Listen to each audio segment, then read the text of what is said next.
Bonjour et bienvenue à ce What the Fuck Kev solo! Un épisode d'aujourd'hui très geek. Comme je les aime, comme je les adore.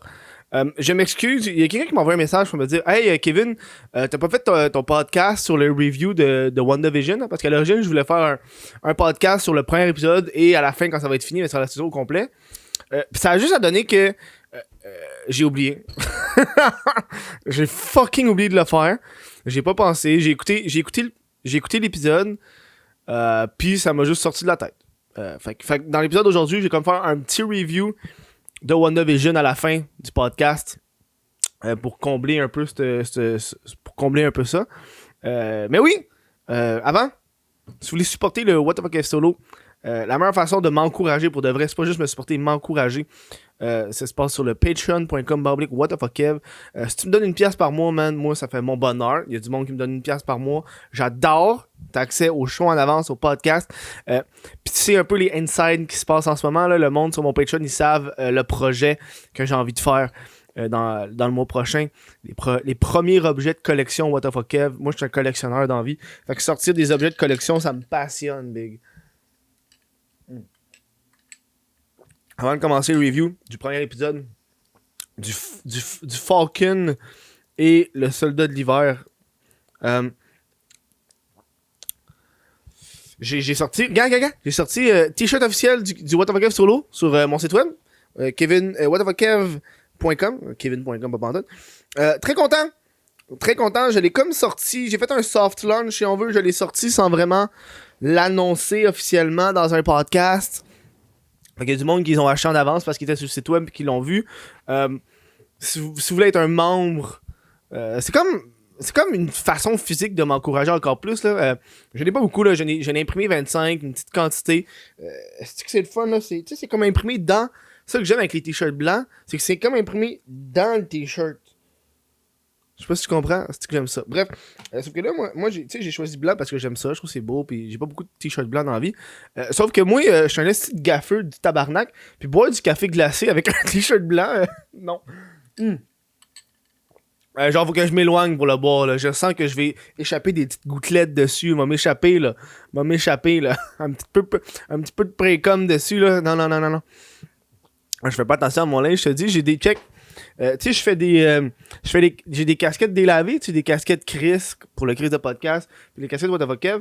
C'est moi qui délave, puis j'ai taché mes jeans. Je sais pas si tu le vois, là, il y a comme des taches, ils commencent à être décolorés, Chris, des taches brunes dessus, parce qu'il y a de l'eau de javel, parce que moi, comme un cave, je manie de l'eau de javel avec du linge du quotidien. Ah, bon. Falcon and the Winter Soldier. En français, ils ont appelé ça le Falcon et le soldat de l'hiver. Je sais pas pourquoi ils ont pas mis le faucon au lieu du Falcon. Parce qu'ils ont changé le soldat de l'hiver, tu sais. Mais pas. Ils changent pas Falcon. Je comprends pas. Captain America, c'est Captain America. Ça donne que Captain, c'est un mot français aussi, tu sais. Ouais. Ils savent, désolé, ils sont pas caves. Tu sais, entre la finale de WandaVision, que je vais vous parler à la fin du show, et ce show-là, il y a eu 2 semaines. Fait que c'est pas assez pour te désabonner, puis je sais que quand ce show-là va terminer, ils vont embarquer sur Loki après. Agréablement surpris, c'est le mot que je vais employer pour ce show-là. J'avais quand même oublié qu'il sortait. Je savais qu'il sortait, mais j'étais pas genre excité comme je l'avais été avec WandaVision. Le Faucon et le soldat de l'hiver, c'est des personnages issus de l'univers de Captain America, qui est pas un univers qui me parle à moi, tu sais.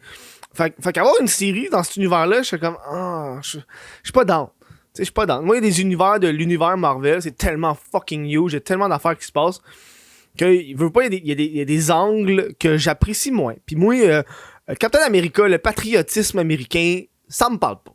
M'excuse, ça me parle pas. Mais j'ai écouté l'épisode, pis j'avais le cul à terre. J'étais genre, wow, c'est bon. Wow, je m'attendais pas à ça. C'est un peu ça la beauté. C'est, ok, on va y aller avec les deux personnages principaux, qui est le Falcon et le soldat de l'hiver. le soldat d'hiver, le Winter Soldier, on connaît déjà son histoire. C'était Bucky Barnes, qui était le coéquipier de Captain America dans le temps de la guerre, qui est devenu un agent de Hydra et qui a tué les parents de Tony Stark. On le sait, esti, ça s'est passé dans Captain America Civil War. On connaissait déjà l'histoire de Bucky Barnes du passé. Par contre, au niveau du Falcon, on connaissait pas vraiment son histoire, puis c'est un peu ça qui est dans le premier épisode, on parle du premier épisode de la série, qui est agréable, puis je vous avertis, je vais vous divulgacher. Spoiler en français, c'est divulgacher. Hein? Fait que je vais vous divulgacher, les amis. Fait que, on connaissait pas tant son histoire, puis c'est ça qui est le fun avec les séries, selon moi, plus que les films, c'est qu'ils peuvent vraiment prendre le temps de focusser sur plus d'histoires, parce que tu sais que tu n'as pour genre 10 épisodes, là. Fait qu'on apprend un peu plus sur The Falcon et sur sa famille, sur le fait que il y avait une soeur, ses parents, il y avait un bateau, une maison, bref, là c'est sa soeur qui chargeait de ça. Puis tu vois un peu comme le struggle ou la difficulté que ça a à être un membre de la famille d'un super héros. Chose qu'ils n'ont pas vraiment abordé dans les autres séries, puis je trouve que c'est le fun. Tu sais, sa soeur est comme Chris, t'es devenu Avengers, je te remercie, mais c'est moi qui est resté ici puisqu'il s'est occupé des affaires de papa puis maman.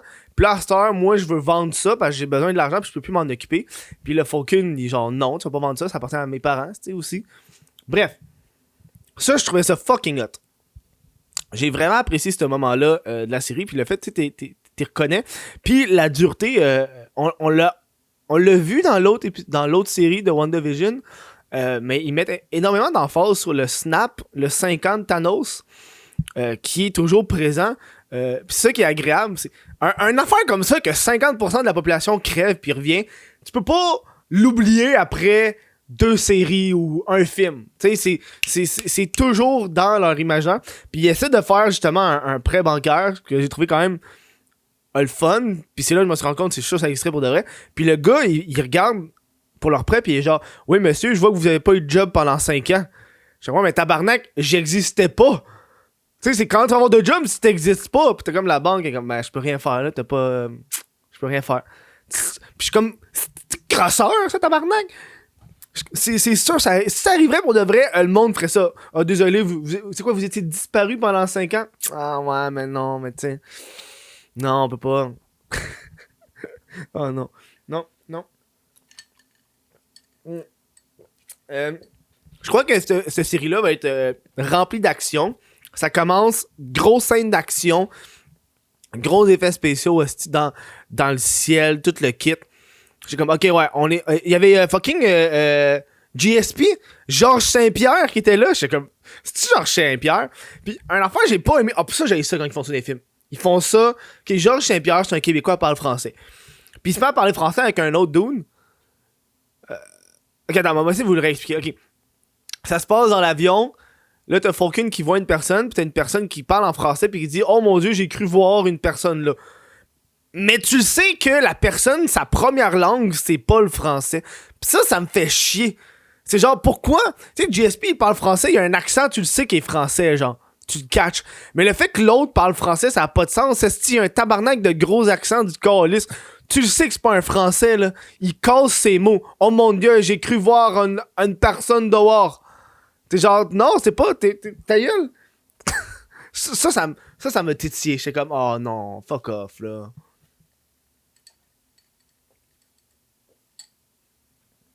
Ça, j'ai pas aimé ça. Pas aimé ça. Ça, c'est moi, là. J'ai ça quand ils parlent français dans les affaires, puis ils ont pas pris la peine de trouver une vraie personne qui parle vraiment français, genre. Français de France ou français québécois, je m'en calais. Je veux juste pas une personne qui l'a, puis qui a l'accent, puis tu le sais que c'est vrai, tu sais. J'ai. Il y a un bout que j'ai aimé. Moi, vous savez, moi, je monte mes vidéos, puis j'aime un peu la cinématographie. Puis une des affaires que j'avais aimé de WandaVision, c'était le style apporté par certains épisodes.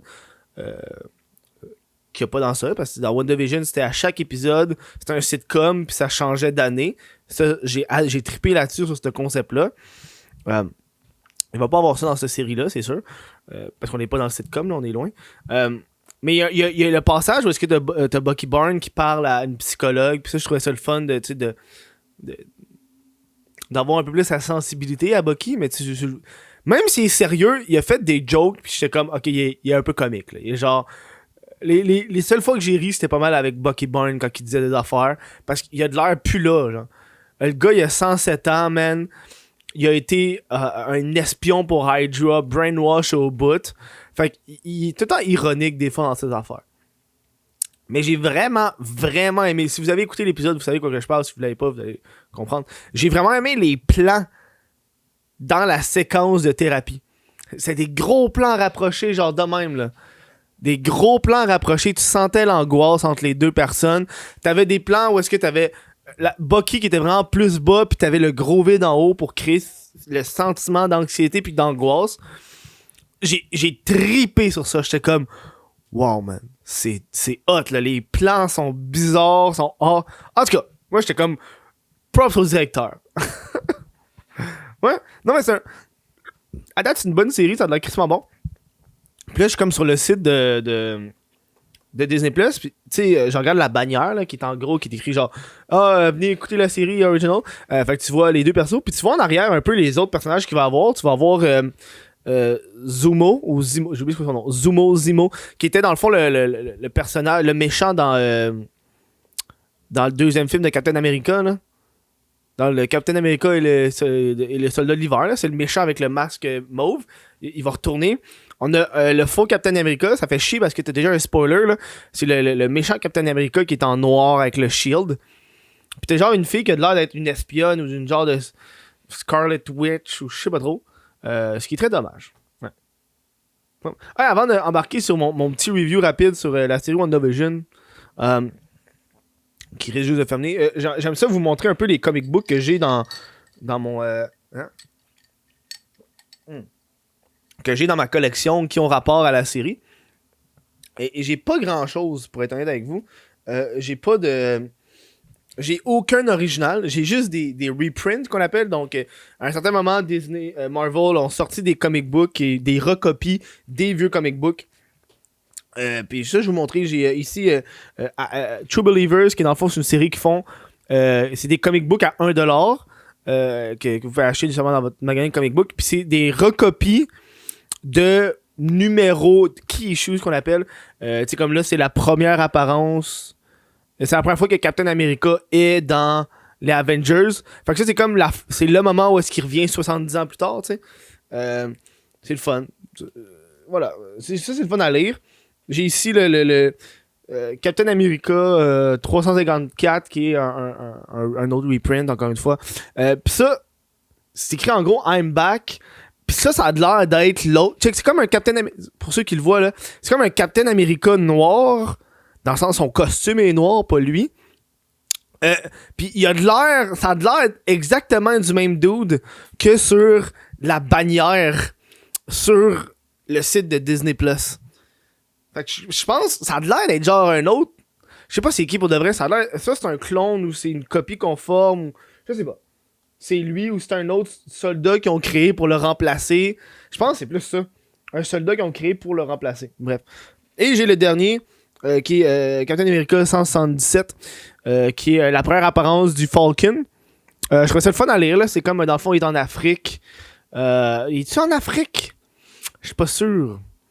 Je sais qu'il est genre quelque part dans la jungle. Il me semble que ça se passe dans la jungle. Puis il y a vraiment un faucon. Il utilise vraiment un vrai fucking faucon. Dans la série, il y a genre un dude... Pas un dude, mais genre un robot dans son jetpack, genre. Mais dans les comics, il y avait un faucon. Puis tu vois un peu son premier costume. Pour le monde qui le regarde au visuel. C'est ces années-là, dude. Qu'est-ce que tu veux que je te dise?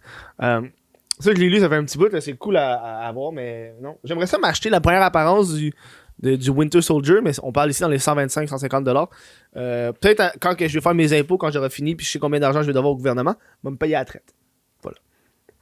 Hey, WandaVision, on va terminer là-dessus. Mon review, bonne série. J'ai adoré. C'est un remont de cœur, si vous voulez. Ça fait du bien de retourner dans une série qu'on écoute à chaque semaine. Contrairement à Netflix, tu binge-watch, tu passes la journée complète à écouter ça. Moi, il y a des séries que je me suis parti, en 2 jours, je l'ai fini. Man. Mais ça, c'est le fun. À chaque semaine, ça te donne de quoi à faire. Tu t'assois, tu relaxes pendant 1 heure. T'es à off, puis après ça, tu peux faire une autre affaire. T'sais. Ça, j'ai vraiment apprécié ça. Puis j'ai aimé, puis c'est ça qui est cool. Puis, à date, c'est que dans les séries, ils amènent énormément de nouveaux personnages. Tu sais, à la fin, dans la série, t'as la méchante qui est Ignace quelque chose, Agatha Ignace.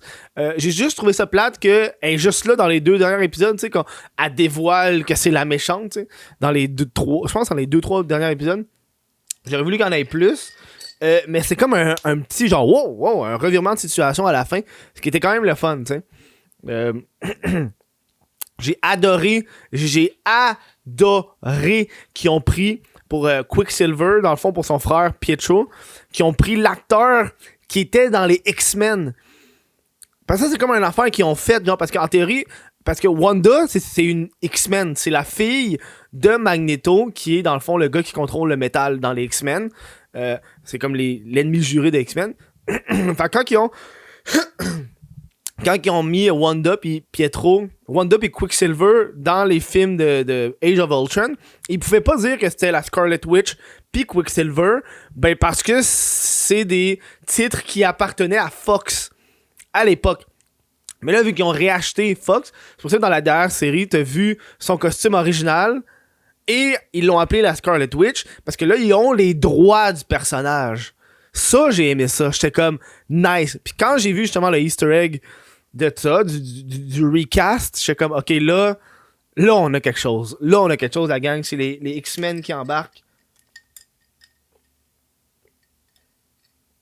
T'sais, on a appris un peu plus sur l'origine de Wanda, que je trouve qu'il est le fun.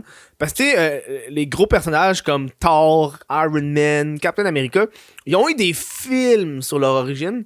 Je sais pas pourquoi j'ai dit film de même, là. Mais vu qu'on a eu des films sur leur origine, les séries comme ça, j'ai trouvé le fun d'en apprendre un peu plus sur d'autres personnages. Hey, j'ai goût de. J'ai tellement. Ah, si tu m'as checké sur eBay, il est combien, là? Je regarde le gars, je vais checker. Ah, je peux te dire. Attends, c'est quoi, c'est dans quoi déjà? Captain America. C'est lequel, c'est Winter Soldier. Ah, fuck. Non, ça va être sortir le Blu-ray, hein.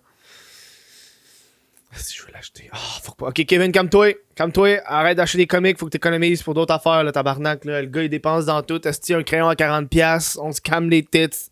Se calme les tits. J'ai jamais autant économisé de ma vie en ce moment. Hey!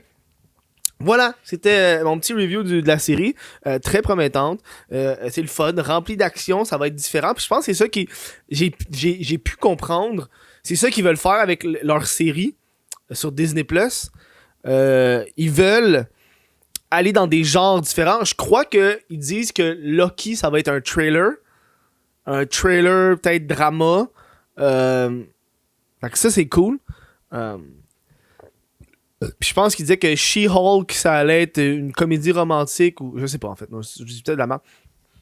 Mais je suis très content là. Je regardais, ils ont tellement de séries d'annoncer. Puis c'est le fun. Puis c'est ça qui est cool. C'est une fois semaine, tu sais, quand t'écoutes ceux de DC, là, on va faire une petite parenthèse avant de vous terminer. Là. Tu sais, DC, là, ils ont tout le Arrowverse qu'on appelle avec Green Arrow, Flash, Legend of Tomorrow, Batwoman, Doom Patrol. Tu sais, ils ont tout ça. Mais ils ont tellement de séries. Ils ont tout en même temps, tabarnak. Fait que tu peux pas les suivre. Puis même si DC sont extrêmement forts en série, j'ai l'impression qu'en ce moment, Marvel sont en train de les dépasser. Parce que je peux pas, hostie, écouter Green Arrow, Flash, Batwoman, Supergirl la même semaine. Là. C'est genre 5 séries, calice, 5-6, c'est trop pour moi. Mais ça, c'est un truc semaine, puis merci, bonsoir, t'en as pas d'autres. Puis je pense qu'ils l'ont à date l'affaire, puis c'est ça que j'ai... tu sais, même si Disney, si je serais pas trop sur eux, là, mais ils l'ont l'affaire. Puis j'aimerais ça que DC se reprenne en main. Puis tu sais, moi j'ai décroché à Flash puis Green Arrow parce qu'à un moment donné c'était lourd. Là. Ils savent pas quand arrêter. Là. Bon, sur ce, moi je vous laisse. N'hésitez pas à aller sur patreon.com pour m'encourager. Merci aux membres Patreon qui apparaissent juste là. Leur nom va être aussi en description. Je vous gâte. Votre nom va être en description. Allez sur le whatofakev.com pour acheter votre t-shirt officiel du What of a Kev Solo. Puis moi je vous dis un gros merci. Puis ça a de l'air cave là. C'était encore là, Chris, merci. Là, je finis ce show-là, je l'enregistre. Je m'en vais écouter le Snyder Cut. J'ai oublié qu'il sortait, le Snyder Cut. Justice League, Snyder Cut. On va vous faire un review là-dessus. 4 heures, le film. 4 heures, tabarnak. 4 heures, man! Fait que je vais vous laisser. Mais allez checker ça. Puis dans le fond, ça va être 2 shows de suite vraiment pour les geeks. Merci, bonsoir.